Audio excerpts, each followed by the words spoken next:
je voulais réagir avec vous sur l'affaire Paty, le procès le procès qui suit l'assassinat de Samuel Paty. Alors c'est sur des screenshots, en fait, j'ai pris l'habitude de prendre des screenshots de ce que je vois, en tout cas sur Twitter, parce que je sais pas pourquoi, mais des fois je vois des informations pertinentes sur Twitter, j'essaie de les retrouver un petit peu plus tard, et je les trouve plus, donc je sais pas en fait si c'est la modération Twitter France, enfin Twitter X, hein, vous comprenez, si c'est la modération Twitter France qui est trop véhémente et donc du coup quand il y a un petit peu trop de vérité qui sort, hop là on censure. Je sais pas si c'est ça ou si ce sont les personnes qui ont posté elles-mêmes qui décident finalement de supprimer leur post. Je ne sais pas. Donc maintenant je vais prendre l'habitude de prendre des screenshots et comme ça ce sera plus simple. Je pourrais réagir, à partir de ça. Et je passerai pas des heures à chercher des informations pertinentes sur Twitter alors qu'en fait elles ont déjà été supprimées. Donc je reprends. Donc là c'était sur Twitter X f2souche.com qui disait procès affaire Paty, les peines requises qui font polémique. Les avocats des proches de Samuel, ouvrez les guillemets, ces réquisitions, ce n'est pas rendre justice. Des peines en deçà, fermez les guillemets. Donc ça, on s'y attendait, hein. Je vais voir un peu plus dans le détail qu'est-ce qui se dit. Alors, Naïm Boudaoud, ami de l'assaillant Abdullah Anzorov, se voyait reprocher de l'avoir conduit aux abords du collège le 16 octobre 2020, 14 ans de prison avec période de sûreté aux 2/3. Alors, encore une fois, il y a du jargon juridique, je sais pas ce qu'ils entendent par période de sûreté aux 2/3. Honnêtement, ils sont pénibles avec tout leur jargon juridique. Ça devrait être 14 ans de prison, et quand c'est de la prison, en fait, t'es enfermé, quoi. Pourquoi on a besoin de préciser avec sursis, avec aménagement de peine, avec période de sûreté et tout, j'en sais rien. Si t'es condamné en prison, tu vas en prison, tu fais ta toule, quoi, c'est tout. Sinon ça sert à rien de condamner les gens. Comme je le disais dans une précédente vidéo, j'en ai rien à faire si jamais on condamne à 1 million d'années de prison, mais que c'est du avec sursis, et donc j'ai le droit d'être en liberté au final. Et j'ai cherché du coup, prison ou période de sûreté, ça me dit la période de sûreté, appelée également délai d'épreuve ou temps d'épreuve, est la période durant laquelle une personne condamnée à une peine privative de liberté non assortie d'un sursis ne peut bénéficier ni d'une permission de sortie, ni d'un aménagement de peine. Donc là, dit comme ça, lu comme ça, peut-être que je me ferai corriger par un juriste, hein, mais de première impression, en fait, on dirait que, eh bien, il va aller faire ses 14 ans de prison. Il va aller en prison, derrière les barreaux, avec normalement, parce que ça c'est encore un autre débat, suppression de liberté pendant 14 ans. Je disais c'est un autre débat parce qu'il y a aussi le débat de ce qui se passe en prison. On a vu que dans les prisons, des fois ils font ce qu'ils veulent, quoi. Ils ont leur PlayStation, il y a des coins de deal qui sont autorisés. Enfin, en gros, c'est pas vraiment une prison, quoi. C'est plutôt une grosse blague. Tout devient une grosse blague. Jusqu'au jour où la blague, ça sera sur nous et du coup on arrêtera de rire. Alors j'en étais où? Du coup, 14 ans de prison avec période de sûreté aux 2/3. Alors si c'est effectivement 14 ans de prison, ou c'est de la prison ferme, enfin entre guillemets, où il est bien en prison, et normalement où il a plus de liberté, etc. Même comme ça, moi je trouve ça trop léger. Je trouve ça trop léger. La personne a aidé à avoir commis un assassinat, en fait, tout simplement. Ça devrait être la prison en perpétuité. Perpétuité, pardon. C'est mieux pour le reste de la société. Mais apparemment, certaines personnes en France, comment dire, n'ont aucun problème avec le fait qu'il y ait des criminels sur le territoire français. Je continue. Azim Epsirkanov, ami de l'assaillant Anzorov, accusé d'avoir aidé à se procurer des armes. 16 ans de prison avec période de sûreté aux 2/3. Demande d'écarter l'interdiction de territoire français. Alors lui, 16 ans de prison, donc encore une fois, si c'est bien de la prison ferme, encore une fois, je trouve cela beaucoup trop léger. Lui, c'est pire, il a fourni des armes. Est-ce que vous savez ce qui se passait avant, quand on était sous Royaume de France ou n'importe quel autre royaume décent, lorsqu'il y avait un ennemi de l'État qui fournissait des armes à un autre État? Ah, mais c'était pas 16 ans de prison, hein. C'était bien pire. Je vous laisserai faire votre propre recherche. Et en plus, demande d'écarter l'interdiction de territoire français. Donc j'imagine que c'était un OQTF et que maintenant, en gros, il y a des juristes qui estiment qu'il n'a plus à quitter le territoire français. Moi je le comprends comme ça. Ça a du mal à faire sens, Et je comprends pas. Pourquoi ils veulent... Attends, il faut bien comprendre là, si j'ai bien compris, suite à ce... Comment dire, à ce procès, ils ont évalué, ils ont établi que cette personne, Azim, avait fourni des armes qui ont servi à assassiner le professeur Samuel Paty, et suite à ce procès, si je comprends bien, ils ne veulent plus qu'il ait l'obligation de quitter la France. Ça ne fait aucun sens. Donc là, il y a une petite flèche qui dit « Ils encouraient la peine la plus lourde, bien que le parquet antiterroriste ait exclu la complicité pour ces hommes. » Encore une fois, le parquet antiterroriste, j'imagine qu'il est censé être composé de personnes qui sont contre le terrorisme, d'accord, parce que j'imagine qu'en France, il y a des personnes qui sont pour. Hein. Mais là, le parquet antiterroriste, j'imagine que ce sont des personnes qui sont contre le terrorisme. Du coup, pourquoi ils excluent la complicité de ces deux hommes? Il y en a un qui l'a conduit et il y en a un autre qui a procuré des armes qui ont servi à assassiner. Je comprends pas honnêtement. Je comprends pas. Il me semble que pour être juge, j'ai regardé ça hier, il faut quelque chose comme 6 ans d'études en France. 6 ans et demi ou 7 ans, je sais plus. Est-ce que ce serait possible de faire des tests de QI? Parce que là, en fait, pourquoi tu exclus la complicité d'hommes qui sont clairement complices, en fait? Je comprends pas. Donc, il faudrait faire des tests de QI pour les juges aussi, ce serait pas mal. Se présenter par l'accusation comme membre de la djihadosphère qui gravitait autour d'Abdullah Anzolov. Youssouf Sinar, 1 an de prison pour apologie publique du terrorisme. 1 an. C'est tellement rien. Pour moi, c'est exclusion du territoire définitive. Et si un jour tu reviens en France, c'est en mode travaux forcés goulag, tu vois. Ismaël Gamaev, 5 ans d'emprisonnement ont été requis, dont 18 mois avec sursis. Pareil,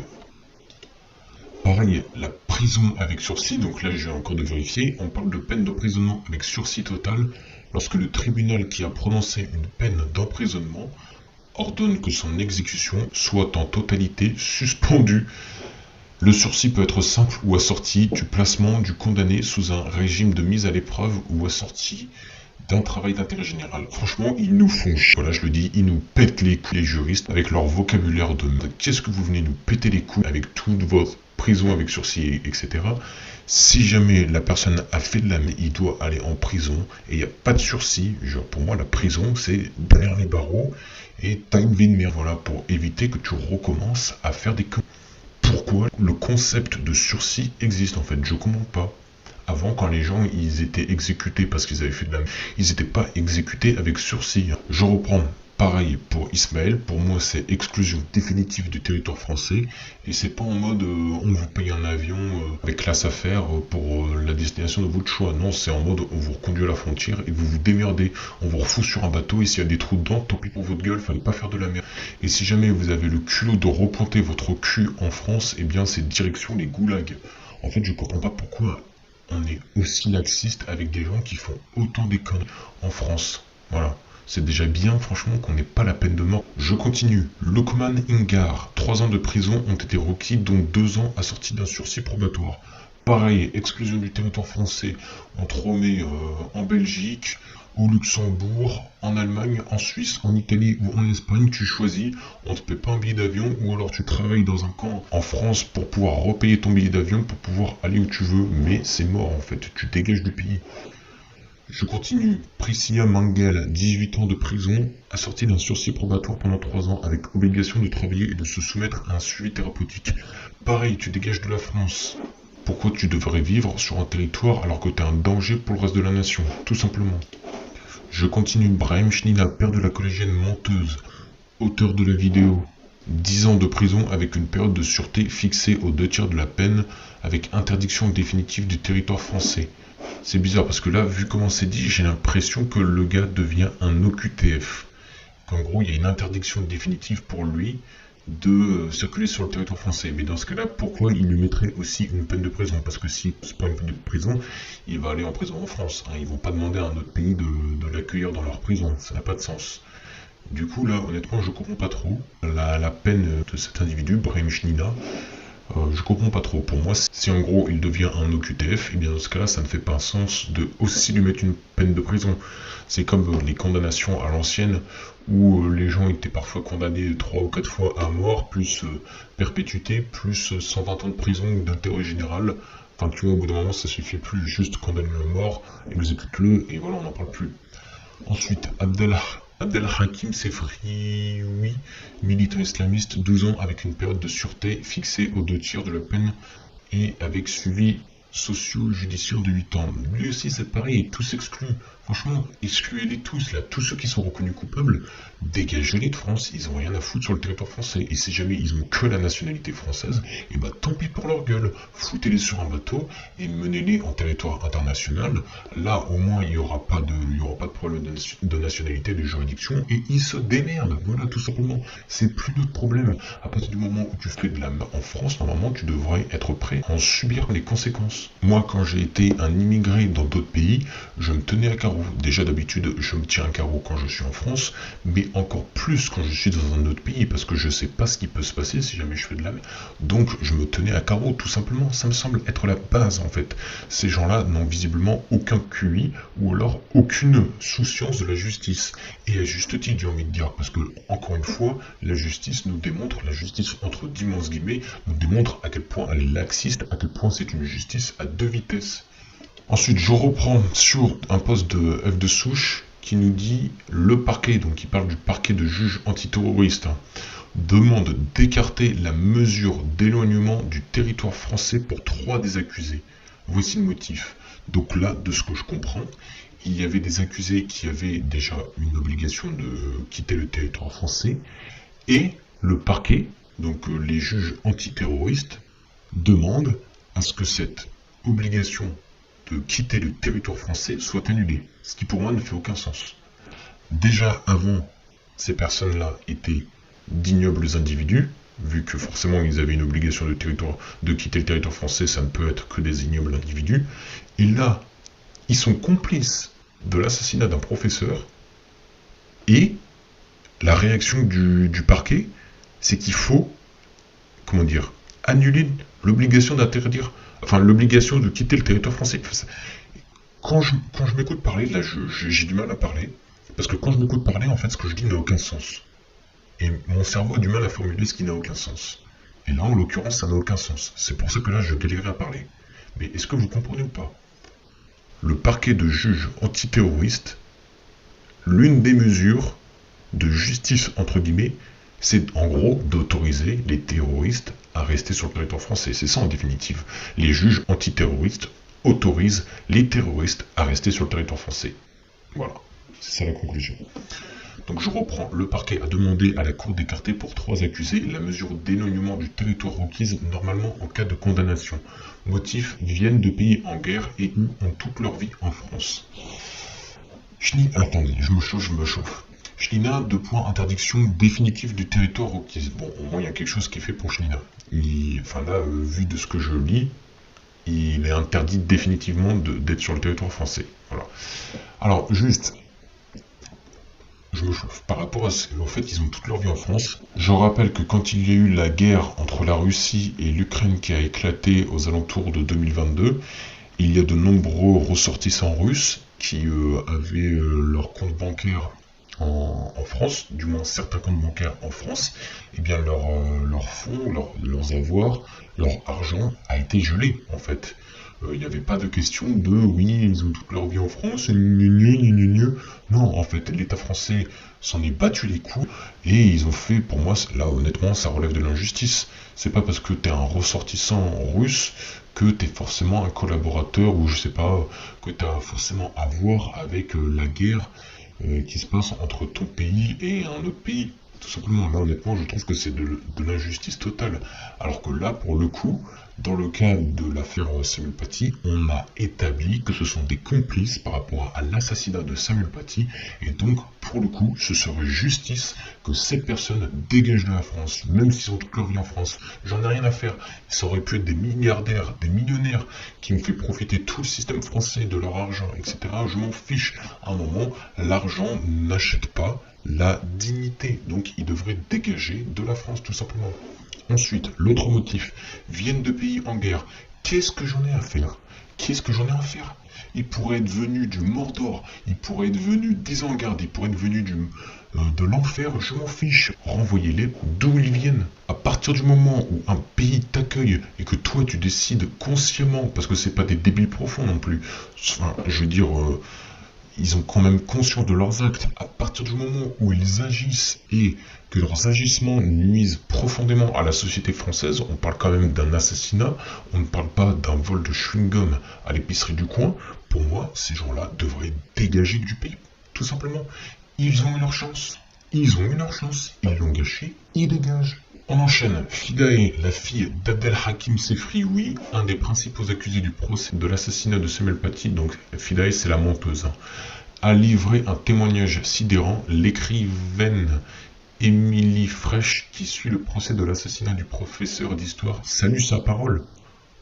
Mais c'est une menteuse, c'est notamment à cause d'elle que Samuel Paty est mort. Donc sa parole, en fait, elle n'en a aucune. C'est une menteuse, je le répète. Elle mérite le même châtiment que tous les autres, l'expulsion de la France, ou la prison à perpétuité. Donc, voici son témoignage. Mon père était extrêmement violent, il m'insultait, il voulait tout contrôler, jusqu'au nombre de feuilles de papier que j'utilisais aux toilettes, ben voyons. Il me traitait de mécréante, il m'appelait la juive. Alors honnêtement, même si ton père était la pire des ordures, ce n'est pas une excuse, je répète, ce n'est pas une excuse pour te comporter toi en tant que la pire des ordures en mentant consciemment, ce qui a mené à l'assassinat d'un professeur. Pareil, tu devrais être soit en prison à perpétuité, soit expulsé du territoire français, même si ça veut dire être sur un bateau dans l'océan avec un bateau qui a des trous dans sa coque, rien à foutre. Screenshot suivant. Assassinat de Samuel Paty, le parquet national antiterroriste ne retient pas la complicité d'assassinat terroriste pour les deux accusés concernés. Donc c'est ce que je disais en fait, ça n'a aucun sens. Le parquet national antiterroriste, donc pour moi ce sont des juges. Non, pour moi ce sont des juges qui sont contre les terroristes. En fait c'est complètement lunaire, j'ai l'impression de relire le livre en 1984 avec le ministère de la Justice, ou non je crois que c'est le ministère de la Vérité, ils appellent ça comme ça, où en fait ils disent que des contre-vérités, que des mensonges. C'est désespérant, vraiment. Donc là c'était un post de Le Monde. Et là, j'ai pas pris le screenshot avec la personne qui a posté malheureusement. Mais donc du coup c'était un témoignage de Michael Paty, la sœur de Samuel Paty, ou l'une de ses sœurs, parce que je crois qu'il y en avait plusieurs, qui nous dit: j'ai l'impression d'avoir tenu pour pas grand chose à la fin. C'est plus qu'une déception, on a l'impression de se battre pour rien. Le message qui sera envoyé à tous nos professeurs qui sont menacés de façon omniprésente, qu'est-ce qu'on va leur dire? Qu'est-ce que l'éducation nationale va finir par leur dire, vu les condamnations qui sont peut-être prononcées à l'issue de ce procès. Fin de citation. Et c'est vrai que ça, c'est une réflexion que je me faisais. Être professeur, vraiment, force à tous les professeurs aujourd'hui, parce que c'est vraiment un métier de merde. Vous êtes payé une misère, vous vous faites chier dessus en permanence par la plupart des élèves, par la plupart même de vos supérieurs, sans doute aussi par certains de vos collègues. Et en plus maintenant vous avez le risque de vous faire décapiter. Et à l'époque je me disais au moins, en gros ça fait un martyr tu vois, mais en fait non. En fait non, même la justice vous rend pas justice, genre vraiment. Je pense qu'en termes de hiérarchie sociale, de métier pourri en France, malheureusement tout en bas il y a agriculteur, alors que pour moi, honnêtement, ça devrait être au top, parce que c'est ceux qui nous nourrissent, en fait, tout simplement. Et juste au-dessus, tu sais, il y a les professeurs. Quel métier merde, honnêtement. Je me souviens, avant, quand j'étais petit, mes grands-parents en parlaient avec du respect. Ils disaient que c'était un beau métier, mais aujourd'hui, franchement, c'est devenu un métier de merde. Je pense que même les nouvelles générations, ils préféreront travailler au McDo, travailler dans les entrepôts Amazon, que d'être professeur, en fait. Tout simplement. Enfin, ça me paraît tellement être le meilleur choix. Je continue. Quelle honte! Le parquet ne retient pas la complicité d'assassinat terroriste pour les deux complices d'Anzorov qui l'ont aidé à se procurer des armes pour décapiter Samuel Paty et à aller à Conflans. Ils requièrent seulement 16 et 14 ans de prison, seulement 12 et 10 ans pour le prédicateur et le parent d'élève. Donc oui, en fait, oui, c'est une honte, mais honnêtement, j'en perds les mots, je ne sais plus quoi dire en fait. Il y a, pour moi, c'est au-delà du manque de conscience politique, enfin du manque de conscience morale même, parce que là, c'est même plus des questions politiques, c'est des questions morales. Il y a deux complices d'une personne qui a commis un assassinat sur un professeur, et ils retiennent pas leur complicité d'assassinat. Et c'est le parquet de juges anti-terroristes en plus. C'est pas juste des gens lambda qu'ils ont pris dans la population, voilà, des gens qui pourraient être biaisés, je sais pas. Là, ce sont des juges antiterroristes qui ne retiennent pas la complicité de deux personnes qui sont clairement complices. Donc ça envoie clairement un message en fait. Ça envoie clairement un message à tous les terroristes qui peuvent commettre les actes qu'ils veulent et il n'y aura pas de justice. Ils ne seront pas condamnés, tout simplement. Donc, encore une fois, la justice française nous montre qu'elle est à deux vitesses.